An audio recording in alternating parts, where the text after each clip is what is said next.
दोस्तों नमस्कार, मैं हूं राकेश कुमार। आप देख रहे हैं मत अभिमत। मित्रों, आपको पता है कि बिहार में विशेष भूमि सर्वेक्षण शुरू हो चुका है। पहले चरण में 20 जिलों के भूमि का सर्वेक्षण हो चुका है और दूसरे चरण में 18 जिलों का सर्वेक्षण शुरू हो गया है। 20 तारीख से ज़मीन पे काम होगा, लेकिन उसके पूर्व हर जगह जहां भी सर्वेक्षण होना है, जिन जिलों में, वहाँ पे ग्राम सभाएं की जा रही हैं, प्रखंडों में, पंचायतों में, और किसानों को अवेयर किया जा रहा है, किसानों को बताया जा रहा है कि उनको क्या करना है, ज़मीन में अपनी मलकियत का दावा वो कैसे पेश करेंगे, कौन कौन से कागजात लगेंगे और क्या क्या चीज़ें होंगी। लेकिन उसके साथ एक बात और मैं बता दूं कि अगर किसी के पास वैसा ज़मीन है जो सरकारी ज़मीन है, कहने का मतलब कि वो सरकारी ज़मीन है, गरमजरुआ हो, गरमजरुआ आम हो, गरमजरुआ खास हो, तो वैसे ज़मीन पर जो बिना किसी कागज़ के काबिज हैं, तो उनको भले वो 100 वर्ष से उस ज़मीन पर रह रहे हों, उनको उस ज़मीन से हटना पड़ेगा। वो हटाए जाएंगे, उस ज़मीन पे उनकी मलकियत नहीं होगी। इसको लेकर भी पूरी बात बताएंगे कि इसके पीछे क्या कारण है और क्यों ऐसा हो रहा है। लेकिन सबसे पहले ये बता दें कि विभाग द्वारा कुछ निर्देश दिए गए हैं किसानों को। तो पहला ये है कि जो ज़मीन है, उस ज़मीन पर रैयत को रहना आवश्यक है जब सर्वे हो रहा है उस समय। और ज़मीन का जो विवरण है, खाता, खेसरा, चौहद्दी, इन सारे चीज़ों को लेते हुए प्रपत्र 2 भर के जमा करना है, जो स्व घोषणा पत्र है। उसमें ये आप बताते हैं कि ये खाता है, ये खेसरा है, हमारे ज़मीन की ये चौहद्दी है, ये रकबा है और इसकी मलकियत मेरी है, ये स्व घोषणा आप करते हैं। उसके साथ ही तीसरा नंबर पर आता है कि जमाबंदी संख्या का विवरण, मालगुजारी की रसीद और खतियान का नकल भी आपको प्रस्तुत करना पड़ेगा।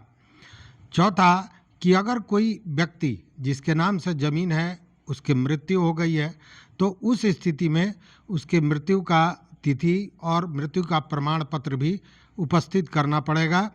और साथ में उसके जो वारिस हैं, वो किस तरह उनके वारिस होते हैं, यह भी उनको प्रमाण देना पड़ेगा। तो इसके लिए करना क्या होता है, इसके लिए करना होगा कि वंशावली बनानी होगी।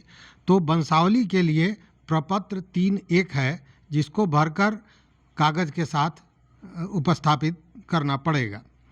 छठा है कि प्रपत्र 7 और एलपीएम जब आपको मिल जाता है तो आप उसकी गहनता से जांच करें, और अगर लगता है कि कोई गड़बड़ी हुई है, कोई गलती हुई है, तो उस स्थिति में आपको प्रपत्र 8 भरकर देना होगा, मतलब कि आपको अपनी आपत्ति दर्ज करानी होगी। 7वां निर्देश यह है कि प्रारूप अधिकार अभिलेख या जो मानचित्र है उसकी भी जांच कर लें, और अगर उसमें कोई गलती होती है तो उसके लिए प्रपत्र 14 भरना आवश्यक होगा।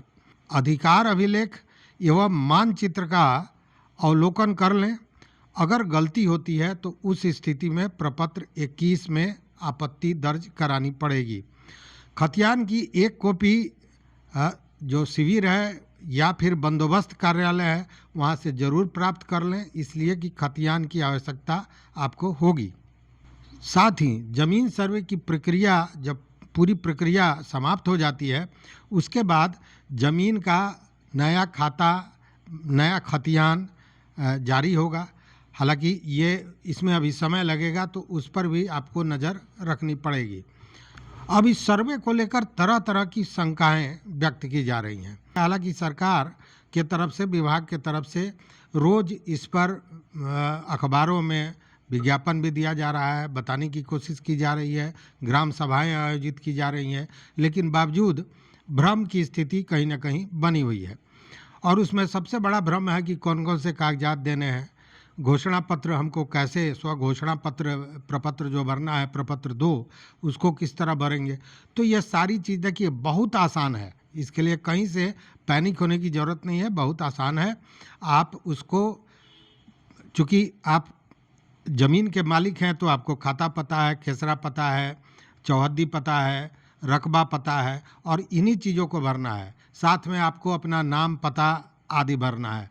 अगर पूर्वजों की ज़मीन है तो फिर वंशावली के साथ इसको देना है, जो प्रपत्र 3(1) होता है वंशावली का, कि यह समझ में आया कि अमुक व्यक्ति के नाम से जो खतियान है उनके वंशज अब उस ज़मीन के मालिक होंगे, अधिकारी होंगे।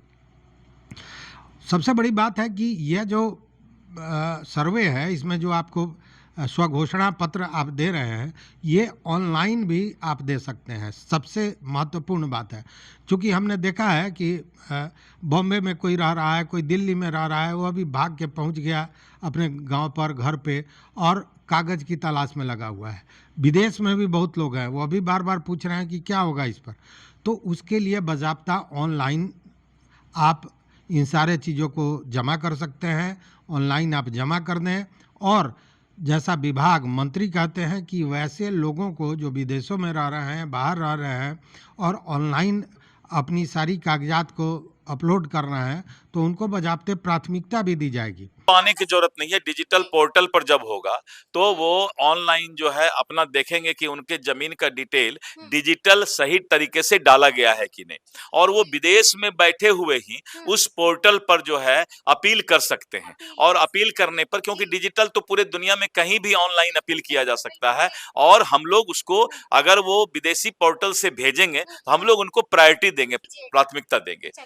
दूसरी बात कि ऑफलाइन भी कर सकते हैं। अगर आप जगह पर पहुंच रहे हैं जहां सर्वे हो रहा है, जो कैंप बना हुआ है, वहां भी जाकर इन सारी चीज़ों को आप उपलब्ध करा सकते हैं। और सबसे बड़ी बात है कि इन सारे चीज़ों को देखने के लिए प्ले स्टोर में, मतलब मोबाइल में भी आपके पास उपलब्ध है। आप प्ले स्टोर में जाइए और बिहार सर्वे ट्रैकर करके ऐप है, उसको डाउनलोड कर लीजिए। तब आपको सारी चीज़ें दिखती रहेंगी, आप अपने ज़मीन के बारे में और जो भी प्रक्रिया हो रही है उसको आप समझ सकेंगे।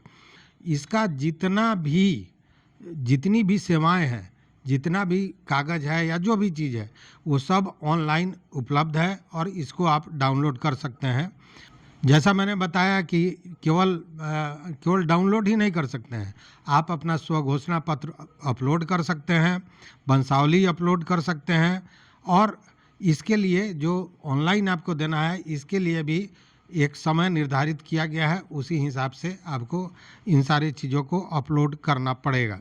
अब महत्वपूर्ण है कि कौन कौन से कागज़ आपको देने पड़ेंगे। तो सबसे पहला देखिए कि अगर कोई व्यक्ति की मृत्यु हो गई है और जमाबंदी का रैयत वही है, तो मृत्यु की तिथि और प्रमाण पत्र होना आपके लिए आवश्यक है। दूसरी बात कि जमाबंदी संख्या की विवरणी और रसीद वर्ष के साथ यह आपके पास उपलब्ध होना चाहिए। खतियान का नकल भी उपलब्ध होना चाहिए। जिस ज़मीन पर आप दावा कर रहे हैं अपनी मलकियत का, उससे संबंधित दस्तावेज होना चाहिए। दस्तावेज मतलब अगर आपने केवाला से लिया है, ख़रीदा है, तो उसका दस्तावेज आवश्यक है। अगर आपको बंटवारे में मिला है और वो बंटवारा सक्षम न्यायालय में हुआ है, तो उस न्यायालय का आदेश पत्र होना आवश्यक है। अगर मृतक के आप वारिस हैं, तो आप वारिस हैं इसका प्रमाण पत्र आपको देना होगा, दिखाना होगा।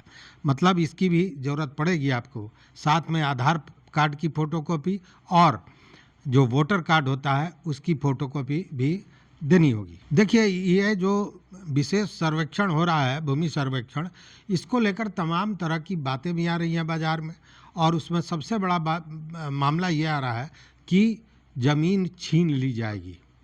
तो देखिए, अगर ज़मीन आपकी है, कागजात आपके पास है, तो कहीं से भी इस तरह की शंका करने की ज़रूरत नहीं है। ज़मीन आपकी है और आपकी रहेगी। लेकिन अगर आपने किसी सरकारी भूमि पर या गैरमजरूआ आम पर या गैरमजरूआ खास पर, वैसे ज़मीन पर आपने कब्जा कर रखा है, तो उस स्थिति में वो आपकी नहीं होगी। किसी भी स्थिति में वो आपकी नहीं हो सकती है। लेकिन अगर आपको वो बंदोबस्त है, मतलब कि आपको कागज़ है और उस कागज़ के आधार पर आप हैं, सरकारी ज़मीन को ही बंदोबस्त कर दिया गया है, वैसी स्थिति में आपकी मलकियत बनी रहेगी। लेकिन होता क्या है कि आप किसी सरकारी ज़मीन पर, जिसको कोई देखने वाला नहीं, आप गए, झोपड़ी बनाए, झोपड़ी से फिर करकट डाले, फिर छत वाला घर बना लिए, और अब आप उस पर अपनी मलकियत समझने लगे कि कोई पूछने वाला नहीं था, क्योंकि 128 वर्षों के बाद यह सर्वेक्षण होने जा रहा है। वैसे में अगर आपके पास कोई कागजात नहीं है तो वो ज़मीन आपकी नहीं होगी, भले आप 100 वर्षों से वहाँ पे रह रहे हैं। चूँकि इस पर कई लोगों का ये भ्रम है, कहते हैं कि ये जो कानून है उसके तहत है कि अगर 30 वर्षों तक आप किसी भी ज़मीन पर अपना कब्जा रखे हुए हैं तो ज़मीन आपकी हो जाएगी। तो ये सारी चीज़ें हैं। अभी जो सर्वेक्षण हो रहा है उसमें इस तरह का चीज़ नहीं चलेगा। अगर आपके पास कागज़ है तभी आप उसकी मलकियत आपकी होगी, अन्यथा वो मलकियत आपकी नहीं होगी। किन्हीं किन्हीं किन्हीं को डरने की आवश्यकता नहीं है, क्योंकि मैंने पहली बार ऐसा किया है कि जो भी सरकारी जमीन है, सरकारी कार्यालय है, चाहे वो किसी तरह का कार्यालय हो, सबका जमाबंदी होगा, सबका सर्वे में जो है उनका म्यूटेशन होगा, जिससे कि कल सरकारी जमीन का जो कभी-कभी हमारे विभाग के और जमीन माफिया के मेल-घेल से जो है सरकारी जमीन और जो गैर मजरूआ जमीन था उस पर जमीन माफिया नजर डाल करके किसी को बेच डालते थे। अब क्या है कि इस सर्वे के बाद सरकारी जमीन भी सुरक्षित हो जाएगा। नहीं, गैर मजरूआ आम और खास का रिकॉर्ड मेरे पास है, गैर मजरूआ मालिक का भी रिकॉर्ड हमारे पास है, और जो भी सरकारी ऐसे जमीन है जो कि किसी ने अतिक्रमण कर लिया है, अभी ऐसे हैं सरकारी जमीन जिस पर बहुत जगह अतिक्रमण किया हुआ है, सर्वे के बाद अगर वो बहुत 50-100 साल से भी रह रहे होंगे तो इस सर्वे के बाद सरकारी जमीन अतिक्रमण फिर मुक्त कराया जाएगा। तो इसलिए वैसे लोग जो जमीन को लूट करके बैठे हुए हैं सरकारी जमीन को, सावधान हो जाए वो। बहुत से लोग ऐसे हैं जो शुरू से ही बॉम्बे, दिल्ली या विदेशों में चले गए। अब उनको उनकी ज़मीन है, उनके पूर्वजों की ज़मीन है, लेकिन उसकी जानकारी उनके पास उपलब्ध नहीं है। तो वैसे लोगों के लिए यह बड़ा सरदर्द है कि वो क्या करें।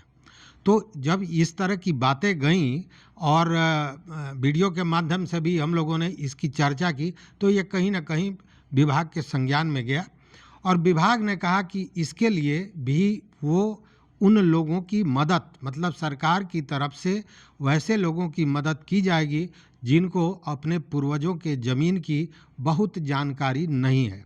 उसके लिए बाज़ाब्ता काउंसलिंग सेंटर खोला जाएगा, और उसमें उस काउंसलिंग सेंटर में उनके ज़मीन का कागजात कैसे उपलब्ध कराया जाए, कैसे कहाँ से लाया जाए, इन सारे चीज़ों की जानकारी दी जाएगी और उनको मदद किया जाएगा कि वो अपनी ज़मीन की जो उनकी मलकियत है उसको किस तरह स्थापित कर सकते हैं, चूँकि ज़मीन उनके पूर्वजों की है लेकिन उनके पास जानकारी नहीं है। तो इन सारे जगह पर भी उनकी मदद सरकार करेगी। लेकिन अगर ये समझ लीजिए कि भले आप 30 वर्ष से हो, 40 से हो, 100 से हो, 100 वर्षों से भी हो किसी ज़मीन पर, और उस ज़मीन की मलकियत वास्तविक रूप से आपकी नहीं है, तो आपको भले उस पर 7 मंजिला मकान, अट्टालिका खड़ा कर लिए हो, सर्वे पूरा होने के बाद अतिक्रमण मुक्त कराया जाएगा और फिर वो ज़मीन आपको खाली करना पड़ेगा। तो स्थिति यही है।